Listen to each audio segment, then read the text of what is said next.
तर जय महाराष्ट्र भावांनो, आज माझी म्हशीना झाल्या बुवा आजारी. म्हटलं त्याला दाखवून देऊ बुलढाण्याला. मग बुलढाण्याच्या दवाखान्यात घेऊन जाऊ म्हटले याले.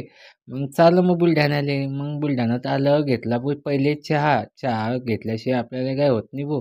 आणि दिसले भाऊ महाराज एकदम थाटात उभे होते भाऊ. तर मग होते सोबत मावळे आणि मग आलो भाऊ या दुकानामध्ये. तर टाकून दिलं भाऊ प्रिंटर दुरुस्तीला येतो बुवा म्हणे लय टाईम लागेल. तुम्ही जेवून खाऊन घ्या मग. मग मी गेलो भाऊ जेवायला. म्हटलं आता काय खा. मग आलो भाऊ इथं बिर्याणी खायला. ते घेतली व बिर्याणी आणि बिर्याणी बी मस्त होती. तर याची व्हिडिओ तुम्हाला आप्पा काय खातो या भागामध्ये दिसून जाईल. तर माझ्या इन्स्टा आय डीला फॉलो करा. मग झालं व प्रिंटरचं पूर्ण काम. म्हटलं आता पूर्ण काम झालं तर मग घेऊ परत चहा. मग घेतला व जे स्तंभामध्ये चहा. मग चहा घेतल्यानंतर निघालो व घराकडे. तर घराकडे जाताना मी एक मंदिरापाशी एक आरसा पाहिला भाऊ. या गाड्या दिसता मग या हायवेले कुठून कशी येते भाऊ. पण मला प्रश्न पडला ही काच एवढी मोठी लावलीच कशी काय रस्त्याला. मग जवळ जाऊन पाहिलं बुवा हे काच आहे का काय आहे पाहून घेऊ बुवा. मग दाबून पाहिलं बुवा.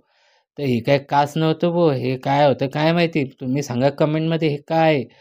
मग म्हटलं आता चला घराकडे. मग निघालो बुवा घराकडे. तर असेच नवीन नवीन व्हिडिओ पाहण्यासाठी तुम्ही माझ्या इन्स्टा आय डीला फॉलो करा. चला बाय.